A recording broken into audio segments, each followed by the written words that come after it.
교독하고 마지막 절은 합독해서 읽겠습니다.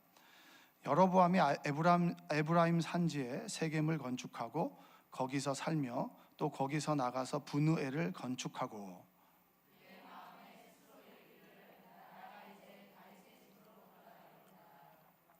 만일 이 백성이 예루살렘에 있는 여호와의 성전에 제사를 드리고자 하여 올라가면 이 백성의 마음이 유다 왕 된 그들의 주 르호보암에게로 돌아가서 나를 죽이고 유다의 왕 르호보암에게로 돌아가리로다 하고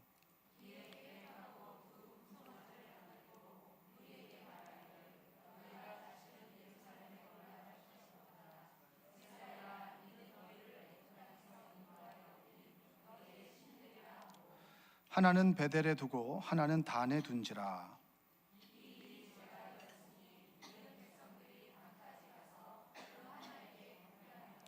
그가 또 산당들을 짓고 레위 자손 아닌 보통 백성으로 제사장을 삼고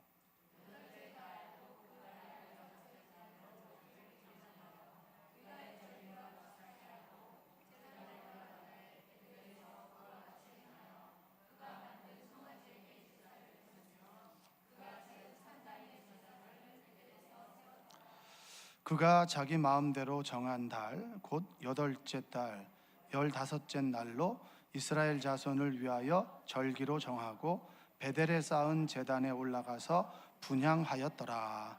아멘. 오늘도 살아계신 하나님의 은혜가 하나님의 임재를 경험하는 귀한 시간 되시기를 주님의 이름으로 축복합니다. 자, 오늘도 살아계신 주님을 만나고 그리고 여러분 앞에 하나님께서 말씀하신 약속이 회복되고 그리고 나에게 주시는 말씀으로 아멘으로 받는 귀한 시간 되시기 바랍니다. 자, 다시 한번 인사해 볼까요? 은혜 받읍시다. 자, 여러분들은 그 영화 배우 중에서 좋아하는 배우가 있으신지 모르겠습니다. 저는 송강호라고 하는 배우를 참 좋아합니다. 그는 좀 굉장히 친근하고 우리 옆집 사는 아저씨 같은 느낌이 들어서 송강호를 참 좋아합니다. 이 송강호라고 하는 배우는 뭐 국민 배우라고 할 만큼 뭐 티켓 파워가 엄청나죠. 자, 그가 출연했던 영화가 택시 운전사라는 영화입니다. 비장한 사명감보다는 인간적인 도리를 아는 그런 만섭이라고 하는 인물로 다시 광주로 돌아가는 그런 소시민의 모습을 연기했던 사람이 송강호죠. 그리고 변호인 다 아시죠? 변호인. 이 변호인에서는 돈만 밝히는 속물 변호사에서 사람을 위해서 법과 그리고 상식이 호소하는 인물로 변화되는 그런 이제 우석이라고 하는 인물로 이제 연기를 했습니다.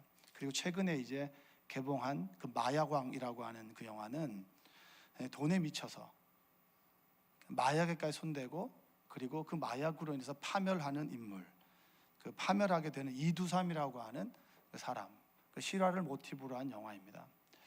자, 이 연기의 스펙트럼이 다양해요.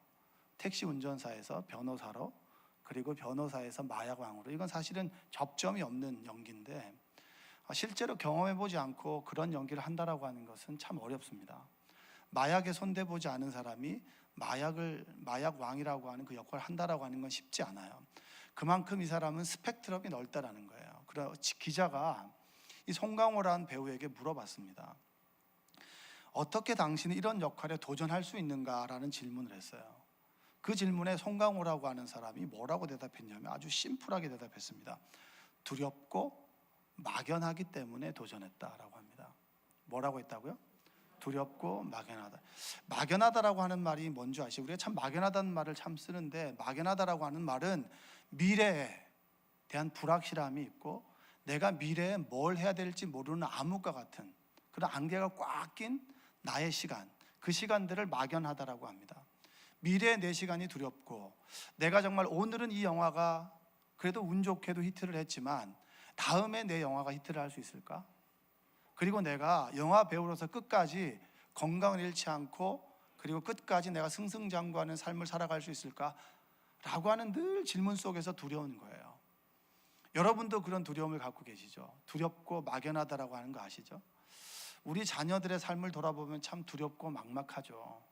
막연합니다. 우리는 그렇게 잘 살아온 것 같은데 앞으로의 삶은 너무나 빠르게 변하고 그리고 너무나 젊은 사람들이 살아가기에는 힘든 사회 구조 속으로 격변하고 있기 때문에 두렵죠. 막막하죠. 그런데 어떤 사람은 두렵고 막막함이 새로운 기회가 되고 도전이 됩니다. 그게 바로 우리가 좋아하는 송강호라고 하는 배우입니다. 우리의 삶 속에서 막연함과 두려움은 늘 찾아옵니다. 여러분들도 늘 경험하시죠? 2018년, 2019년이 기대가 되십니까? 기대가 되는 것만큼 조금 막연하기도 하십니까? 여러분의 기도 제목은 미래에 대한 불확실함을 하나님께서 조금 해소해 달라고 기도하지 않으세요? 우리 자녀들이 조금 잘 살았으면 좋겠습니다. 그리고 내 건강이 나빠지지 않았으면 좋겠습니다. 어느 순간에 비수와 같이 날아오는 그런 죽음의 공포가 위협이 나를 두려움에 떨지 않게 했으면 좋겠습니다 라고 하는 그런 기도를 하지 않습니까? 두려움은 어떤 사람에게 새로운 기회가 되지만 어떤 사람은 두려움으로 인해서 패가 망신하고 그리고 악의 이정표가 되는 사람들도 있어요. 오늘의 인물 여로보암이라고 하는 사람은 두려움으로 인해서 넘어진 사람이에요. 두려움이 기회가 되지 않고 두려움으로 넘어진 사람이에요. 성경은 우리가 흔히 뉴스에서 나오는 모든 인물들을 다 열거해 놓고 너는 어떤 사람이니? 너는 어떻게 해야 하나님을 믿겠니? 라고 하는 질문을 계속해서 우리에게 던지게 되는 거예요. 여로보암이라는 인물을 통해서 여러분 그 삶이 나의 삶과 얼마나 닮아 있는가? 그리고 내가 여로보암과 같은 삶을 살아갈 것인가? 아니면 여로보암을 이정표로 해서 내가 조금 다른 선택을 통해서 다른 삶을 살아갈 것인가? 여러분 이 말씀 앞에서 하나님 주시는 메시지를 받는 귀한 시간 되시길 주님의 이름으로 축복합니다. 자, 여로보암이라고 하는 사람의 얘기를 좀 해드릴게요. 여로보암은 북이스라엘의 왕입니다. 그러니까 솔로몬 이후로 남과 북이 나뉘어졌을 때 여로보암은 초대 왕이었습니다. 어떻게 보면 이 솔로몬에게 여로보암이라고 하는 사람은 굉장히 중요한 사람이었고 그리고 핵심적인 인물이었는데 이가 실망해서 바로 애굽으로 가버리게 됩니다. 르호보암이 왕이 됐을 때 부역을 줄여주십시오 라고 했을 때 르호보암이 실망스러운 대답을 한 거예요. 그래서 하나님의 약속을 저버리고 열지파를 데리고 그만큼 열지파를 데리고 왔다라고 하는 것은 그만큼 르호보암이 실망스러운 인물이었고 솔로몬의 통치의 말기가 기대할 것이 없었기 때문입니다. 그래서 열지파가 북에 가서 세겜에서 한 성을 만들어요. 자기만의 성을 만들죠.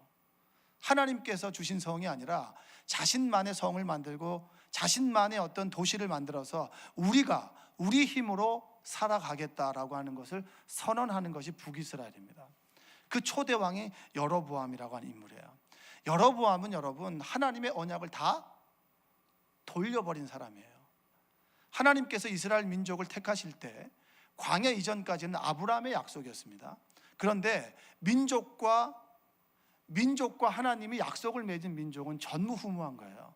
그래서 유대인들이 여러분 아주 프라이드가 있는 거죠. 여러분 가족과 하나님과 언약을 맺어본 분 계세요?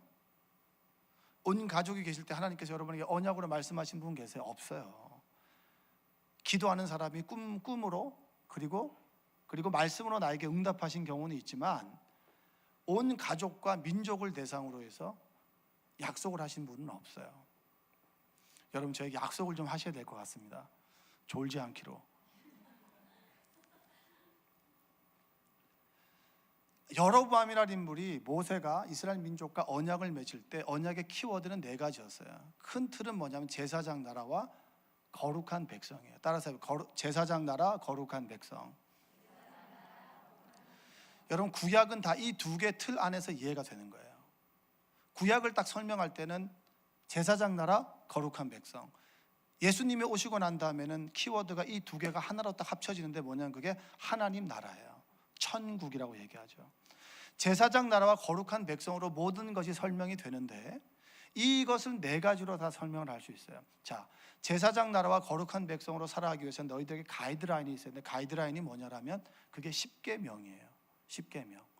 최소한 10가지는 지켜야 되지 않겠냐? 그래야지 하나님을 따르는 백성이라고 할 수 있지 않겠냐? 10계명을 얘기하고 그리고 10계명을 따르지 못하는 사람들, 그러면 그 말씀대로 살아가지 못하는 사람들이 늘 있죠. 그랬을 때 그 죄를 어떻게 할 겁니까? 죄책감 가운데 사실 거야? 아니면 죄를 속죄하며 사시겠어요? 속죄가 바로 성막입니다. 그 성막에서 하나님의 제사를 지냈던 사람이 누구냐면 하나님께 지명하시는 레위 지파고, 그 레위 지파에 있는 사람들은 자기의 감정대로 기분대로 오늘은 7시, 오늘은 7시 반, 오늘은 8시가 아니라 하나님께 정하신 방법대로 정해진 절기에 따라서 하나님께 예배를 드렸어요. 제사법에 따라서.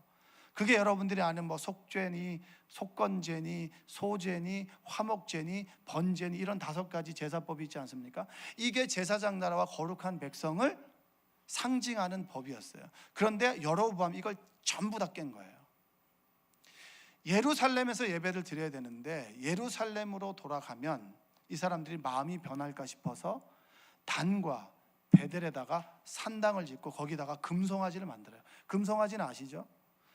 금송아지로 여러분 심판받은 백성이에요. 근데 또다시 여로보암이 금송아지를 만드는 거예요. 하나님의 형상을 만드는 거죠. 모세가 시내산에 올라갔을 때 그들이 두려워서 뭘 만들었죠? 형상을 만들잖아요. 그걸 하나님의 말씀으로 깨버린 역사를 다시 되풀이한 사람이 누구냐면 여로보암입니다. 십계명을 어겼어요. 하나님께서 원하시지 않는 예루살렘이 아닌 단과 베델에다가 산당을 만들어서 거기서 예배를 드리게 했습니다. 2개가 깨졌죠. 성막과 뭐가 깨졌습니까? 십계명이 깨졌어요. 그리고 제사장은 자신이 원하는 사람들로 너 제사장 해, 하나님께서 지시하신 사람이 아니라 너 해, 보통 사람으로 제사장을 삼고 그들은 자기 멋대로 하나님께 예배를 드렸어요. 그러니까 뭐죠? 다 깨졌죠. 그래서 성경은 여로보암을 딱 평가합니다. 여로보암의 죄, 여로보암의 길, 이렇게 얘기합니다. 그러니까 여로보암은 여러분 대단한 사람이에요. 그는 하나님과 내 뜻이 달랐을 때 하나님의 뜻을 버리고 자신의 뜻대로, 계획대로, 생각대로 자신의 성을 만든 사람이 누구냐면 여로보암이에요. 여로보암이 못됐죠? 근데 우리와 굉장히 많이 닮아 있어요. 내 뜻과 다르면 등 돌리고, 내 뜻과 다르면 아는 것이 되고, 내 뜻과 다르면 하나님도 아니에요. 우리는 그런 삶을 살고 있지 않습니까? 제가 여로보암을 묵상하다가 자기만의 성을 만들고 자신의 방식으로, 자신의 노력으로 살아가는 인생들을 보면서 하나 떠오른 묵상이 있어요. 뭐냐면 창세기 11장에 나오는 바벨입니다. 바벨. 여러분, 바벨 탑을 보면 이 바벨이라고 하는 것이 홍수 이후에 인류가 저기 각각으로 퍼져서 신할 평지에 모이게 됐을 때 그들이 무엇을 만들게 되냐면 탑을 만들자, 성읍과 탑을 만들자. 그러면서 그 탑의 높이를 하늘에 닿게 하자. 왜 하늘에 닿게 했을까요? 그는 홍수를 경험했잖아요. 내가 하나님으로부터 죄를 졌을 때 죽을 수 있다라고 하는 두려움을 가지고 있었어요. 그래서 그는 탑을 높게 쌓고 아무리 비가 와도 탑에 젖지 않을 정도의 탑을 쌓자, 성읍을 만들자. 하나님 없이 살 수 있는 성읍, 하나님보다 더 높은 탑을 만들자라고 했을 때 하나님께서 어떻게 했죠? 그들의 언어를 흩어버렸어요. 탑을 높게 하기보다는 그들의 언어를 흩어서 하나 되지 못하도록, 죄 짓는데 하나 되지 못하도록. 그러면 여러분, 언어를 흩은 게 복이에요, 저주예요? 복이에요. 오순절 마가에 달합한 성령께서 임하심으로 언어가 어떻게 됐죠? 하나가 됐습니다. 그게 하나님의 역사란 말이에요. 하나님은 하나 되게 하지만 인간은 늘 분열시키는 거죠. 하나님께서 그들의 교만과 죄를 멀리하기 위해서 그들을 흩어버렸습니다. 그게 바로 역사예요. 자, 저는 여로보암을 보면서 여로보암은 나쁜 사람, 여로보암은 하나님의 언약을 저버린 사람, 다윗의 길과 반대되는 여로보암의 길을 만든 사람이라고 생각해요. 선구자죠, 개척자죠. 죄 짓는 데는 아버지 여로보암이 짱입니다. 모든 죄는 그 길을 통해서 가게 돼 있어요. 모든 길은 로마로 통하죠. 모든 죄는 여로보암으로 통하는 거예요. 근데 그를 능가하는 인물이 하나 있어요. 누구냐면 아합이에요. 아합은 어떤 인물이냐면 한번 읽어보겠습니다. 열왕기상 16장 31절 한번 읽어보겠습니다. 시작. 느밧의 아들 여로보암의 죄를 따라 행하는 것을 오히려 가볍게 여기며 시돈 사람의 왕 엣바알의 딸 이세벨을 아내로 삼고 가서 바알을 섬겨 예배하고. 자, 여로보암이 죄를 지었는데 여로보암보다 더 많은 죄를 지은 사람이 누구냐면 그 사람이 바로 아합입니다. 그러니까 여로보암 저리 가라는 거죠. 그러니까 더한 것보다 더한 놈이 나온 거예요.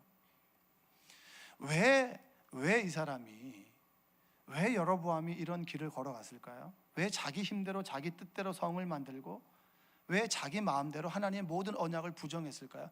다윗의 언약을 몰랐을까요? 다윗의 언약을 알았습니다. 내가 다윗에게 얻을 게 뭐냐라고 하면서 북이스라엘을 만든 사람이에요. 하나님의 언약도 알고 있었고 다윗의 언약도 알고 있었습니다. 근데 그런 그가 왜 죄를 지을 수밖에 없었을까? 여러분, 오늘 말씀을 한번 읽어보겠습니다. 박 목사님, 저기 방송실에 좀 들어가셔야 될 것 같아요. 네, 한번 읽어보겠습니다. 열왕기상 12장 25절로 27절 함께 읽겠습니다. 여로보암이 에브라임 산지에 세겜을 건축하고 거기서 살며 또 거기서 나가서 분회를 건축하고 그의 마음에 스스로 이르기를 나라가 이제 다윗의 집으로 돌아가리로다. 만일 이 백성이 예루살렘에 있는 여호와의 성전에 제사를 드리고자 하여 올라가면 이 백성의 마음이 유다 왕 된 그들의 주 르호보암에게로 돌아가서 나를 죽이고 유다의 왕 르호보암에게로 돌아가리로다 하고. 여러분, 성을 짓고 난 다음에 예루살렘에 가면 사람들의 마음이 변할까 봐 단과 베델에다 금송아지를 만들었어요. 근데 왜 만들었냐면 사람들의 마음이 변할까 봐, 다시 돌아갈까 봐. 사람의 마음이 늘 변심하지 않습니까? 그들이 지금은 좋다 하지만 좀 지나고 르호보암이 조금 정치를 잘하게 되면 다시 돌아가는 사람들이 이런 사람들이었어요. 그래서 이런 사람들을 아예 돌아가지 못하도록 한 것이 뭐냐면 바로 세겜성에다가 모든 하나님의 언약을 부정하고 그리고 자기가 만든 신을 섬기게 함으로 그 나라 백성이 되게 하는 거예요. 뭐죠? 두려움이죠. 이 사람들이 나를 죽이고 되돌아가면 어떨까? 내가 만든 모든 것들이 수포로 돌아가면 어떡할까라고 하는 두려움이에요. 여러분, 우리는 살아가면서 두려움을 많이 겪죠. 정말 두려움을 많이 겪습니다.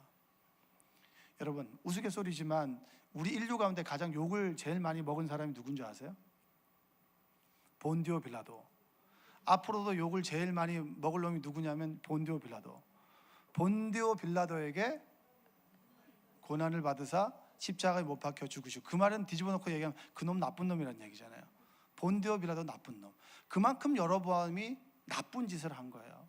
자신의 두려움의 문제를 스스로 해결하기 위해서 하나님을 저버리고 그가 만든 모든 것들이 악하고 악해서, 그리고 정말 악함의 대명사로 그 길을 만든 사람이 여로보암이었다라고 하는 사실입니다.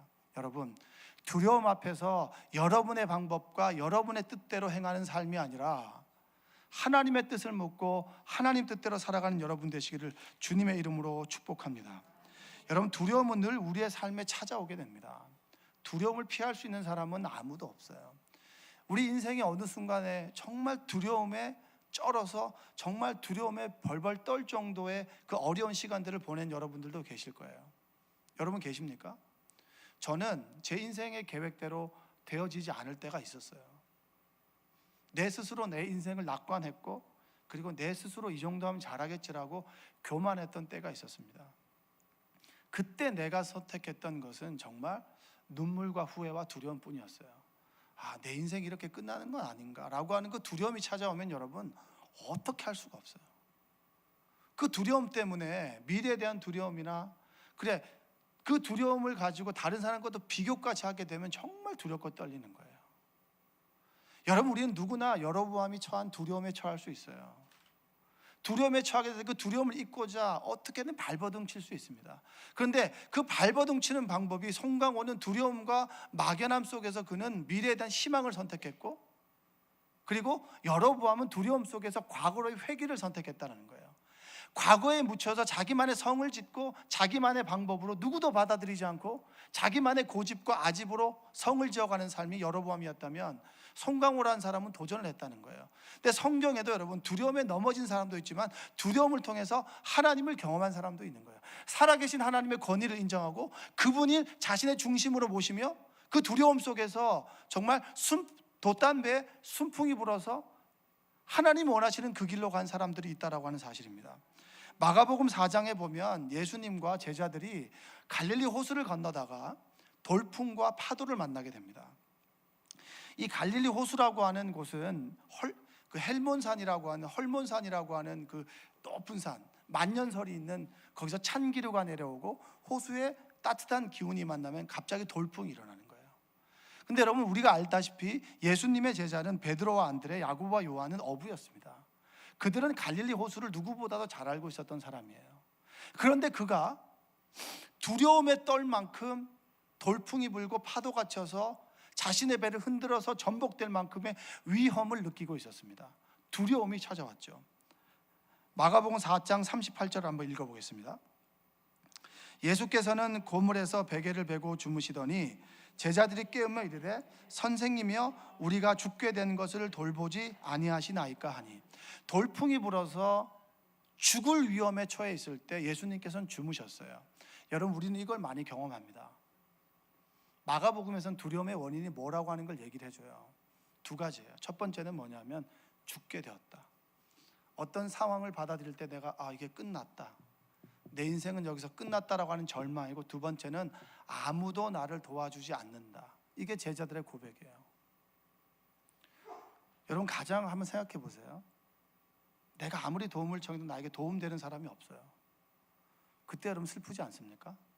내 남편도, 내 아들도, 내 자식도 누구도 나에게 위로가 되지 않고 누구도 나를 도와주는 사람이 없어요. 그럼 되게 슬프죠, 아프죠, 두렵죠. 제자들은 그걸 느꼈어요. 죽겠다, 이제 돌풍 때문에 죽겠다. 그리고 이 돌풍에서 도와줄 사람이 없다. 왜냐? 예수님도 주무신다, 이거잖아요. 여러분의 인생 가운데서 예수님이 주무실 때가 있죠. 여러분이 주무세요? 예수님이 주무세요? 아무리 부르짖어도 하나님께서 응답하시지 않는 때가 있단 말이에요. 그때는 예수님께서 우리 인생에 침묵하시는 건 아닌가? 왜 하나님께서 나의 인생을 외면하시나?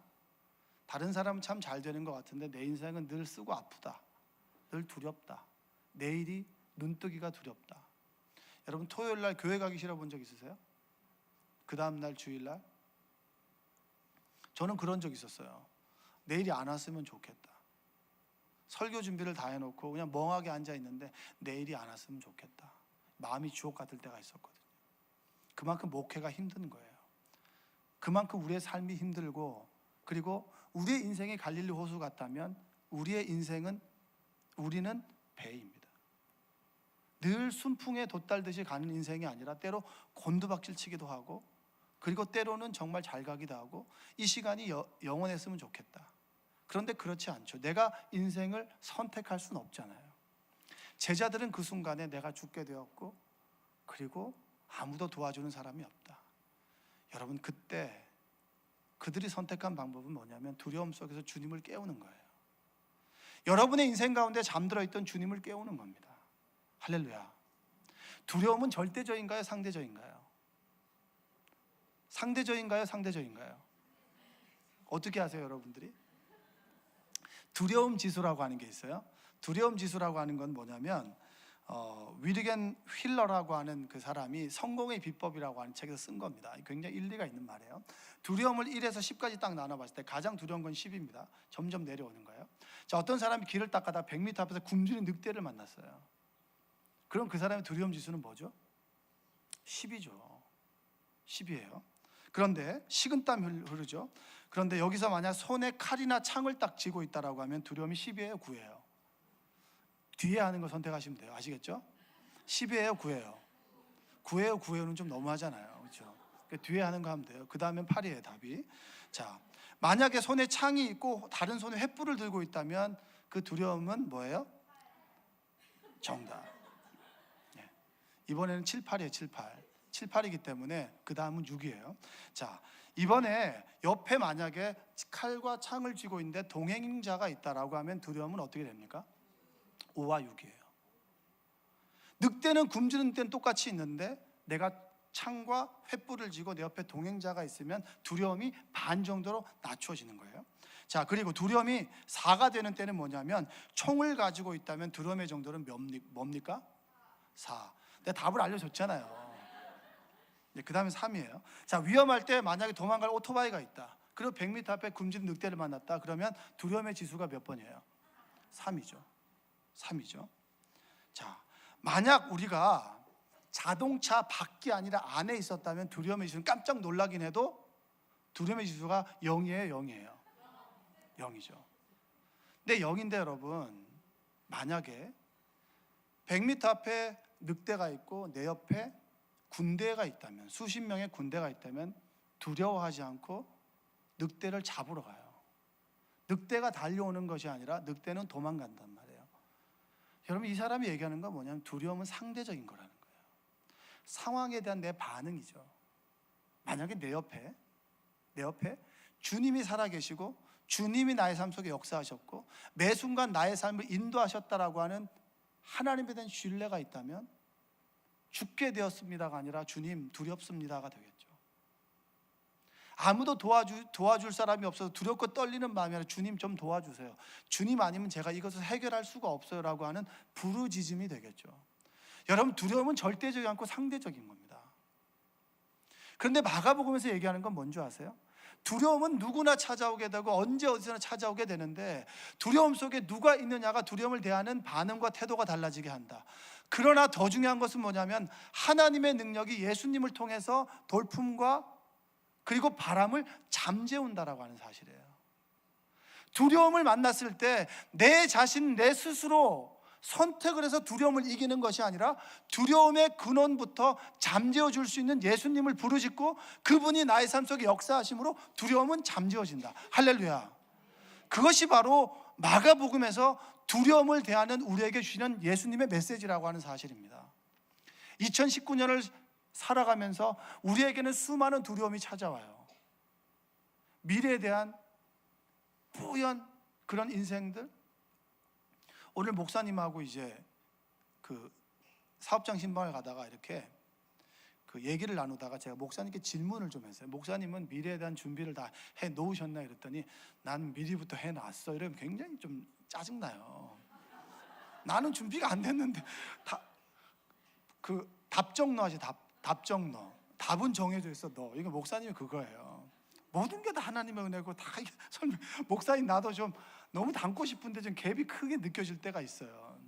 그때는 정말 뭐 주여 주여 저의 롤 모델 주시니 감사합니다 이렇게 기도하는 거죠.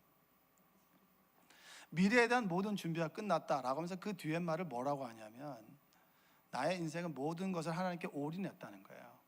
근데 이렇게 잘 살고 있다. 그렇기 때문에 잘 살 것이라는 믿음의 고백인 거죠. 준비가 되어 있기 때문에 준비가 되는 것이 아니라 나의 인생 여정 순간순간을 에베네셀의 하나님께 지켜주셨고 그리고 그 하나님께서 나의 앞길을 지켜주실 것이다라고 하는 믿음이에요. 여러분, 믿음으로 두려움을 이겨나가시기 바랍니다. 두려움은 늘 찾아옵니다. 그런데 두려움에 대한 반응이 믿음을 택할 것이냐, 주님을 깨워서 주님께서 나의 삶 속에 역사하심으로 내가 그 두려움을 이길 것이냐, 아니면 여로보암처럼 나만의 성을 만들어 갈 것이냐. 늘 두려움에 떨며 울면서 나는 죽었다, 아무도 도와준 사람이 없다, 늘 힘들어하고 아파하고 울며 불며 삶을 보내시길 원하십니까? 아니면 나와 같은 배에 주무시는 그 주님을 깨우자. 여러분, 주님이 주무셨다라고 하는 것은 굉장히 의미하는 바가 커요. 나는 두렵지만 주님은 두려워하지 않는 거예요. 여러분이 두려울 때 함께 두려워하는 사람에게 상담을 청하십니까? 두려워하지 않는 사람에게 상담을 청하십니까? 주님은 두려워하지 않아요. 왜냐? 바람과 바다를 잠잠케 하시기 때문입니다. 그리고 주님께서 바람과 바다를 잠잠케 하시고 하시는 말이 너희는 왜 이렇게 믿음이 없니? 라고 물어보는 거예요. 여러분의 믿음은 두려움 지수로 지금 몇 점입니까? 여러분은 두려움 앞에서 늘 담대하십니까? 전 솔직하게 말 두려울 때 떨릴 때가 많아요. 늘 제가 하는 기도 중에 하나는 제가 저를 못 믿기 때문에 하나님께 기도합니다. 생명나무교회 마지막, 목회의 마지막, 내 인생의 마지막이 무엇에 의해 그리고 아름답지 않게 마무리되지 않고 하나님께서 원하시는 그 길을 걸어가기 원합니다. 비교적 일찍 기도를 시작했어요. 왜냐하면 전 두려움이 참 많고 연약하고 부족한 사람이기 때문입니다. 목회를 하면 할수록 내 자신을 점점 더 깨닫는데 그것은 너무나 부족하다라는 거죠. 설교 준비를 할 때마다 내 지식의 미천함을 깨닫고 내가 정말 말하는 것에 호소력이 없는 걸 깨닫고 그래서 주님을 의지할 수밖에 없습니다. 여러분, 그런 태도 아니겠습니까?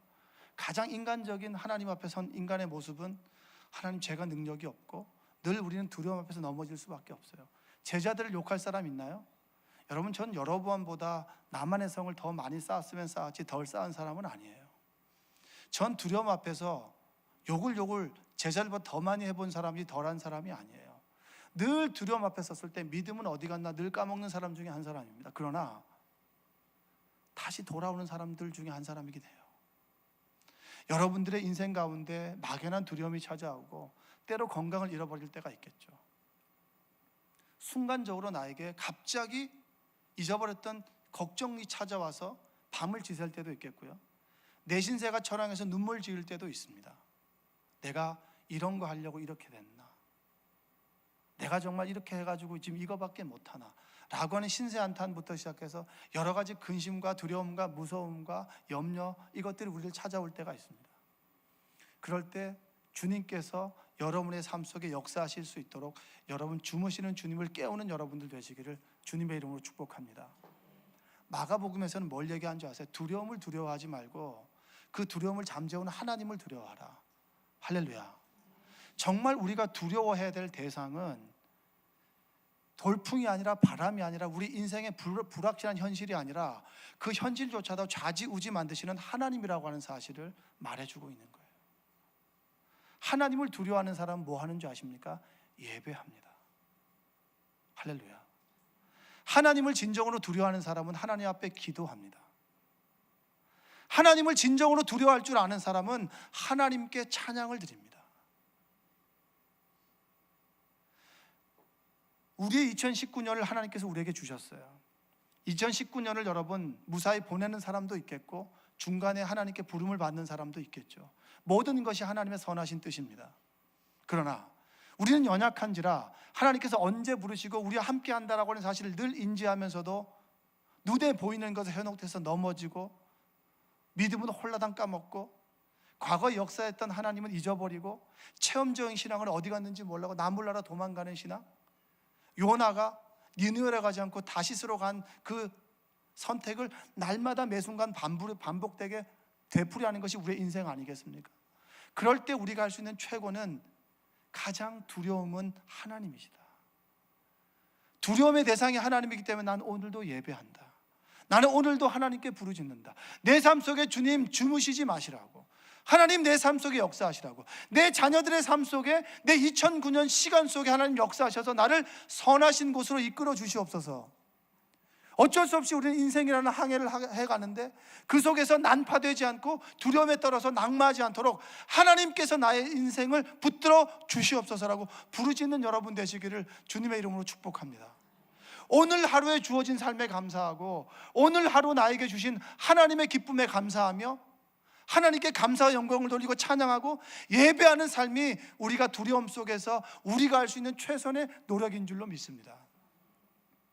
우리는 기도하는 것밖에 할 수 없어요. 평안을 주시는 분은 하나님이에요. 제자들은 깨웠고 풍랑을 잠재우신 분은 주님이란 말이에요.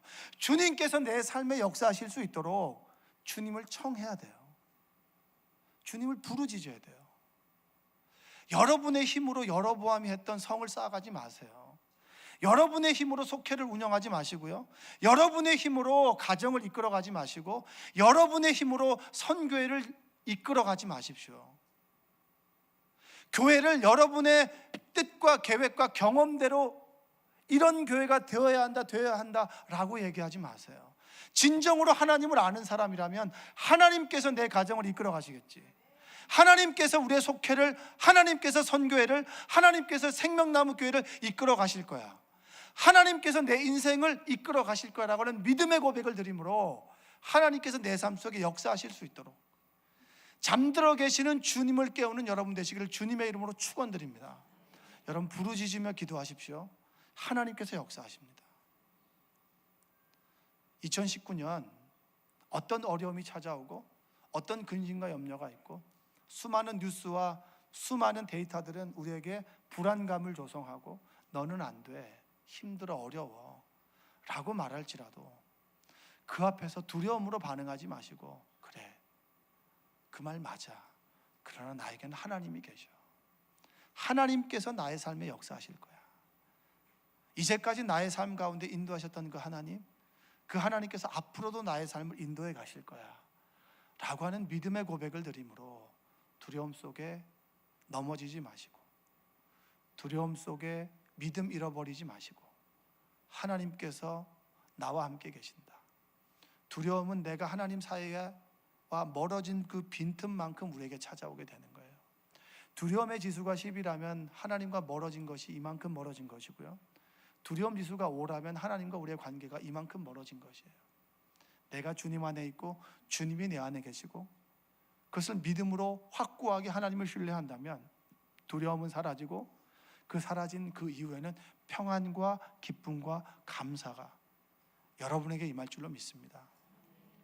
여로보암과 같은 인생의 성을 쌓아가지 마시고, 여러분의 힘으로 인생을 만들어가지 마시고, 나는 주님을 깨우되 하나님께서 내 삶 속에 역사하셔서 하나님의 나라를 하나님께서 만들어 가시도록 여러분의 삶을 하나님께 드리는 여러분 되시기, 믿음 잃어버리지 않는 여러분 되시기를 주님의 이름으로 축원드립니다. 사랑과 은혜가 풍성하신 아버지 하나님 감사합니다. 주님께서 우리를 예배 자리로 불러주셨습니다.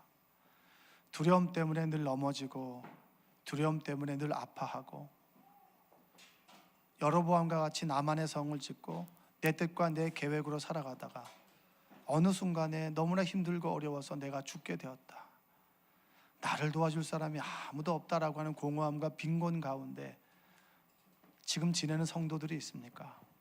주여, 뱃머리에서 주무시는 주님을 깨웠던 제자들처럼 지금도 내 삶 속에 주님께서 역사하시도록 주님을 청하고 부르고 하나님께서 나의 아버지 되심을 믿고 고백할 수 있도록 주여 도와 주시옵소서. 우리가 두려워해야 될 대상은 변하는 환경과 여건과 사람이 아니라 그것을 움직이는 하나님인 줄로 믿습니다.